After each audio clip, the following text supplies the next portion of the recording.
Welcome to the Banker Lamp. Please enjoy the video. In this video, I will explain how to remove your Jeep Patriot grille. First, gather your tools.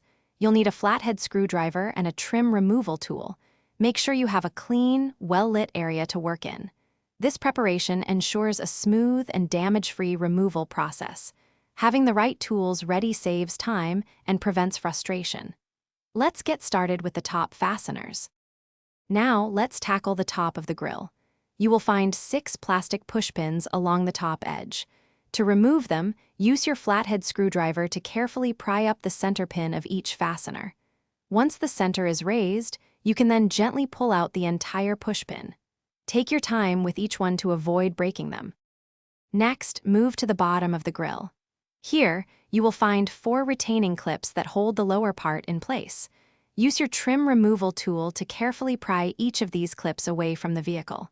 Apply gentle, even pressure as you work to release them. This prevents any damage to the grille or the vehicle's body.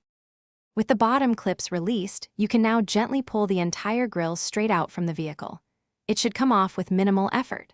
Once removed, place your grille in a safe spot where it won't get scratched or damaged. You've successfully taken off your Jeep Patriot grille. For those looking to improve their financial knowledge, check the description for a link to a great book on money, plus other helpful deals. Thanks for watching. Thanks for watching. If this was helpful, leave a like and consider subscribing. See you next time.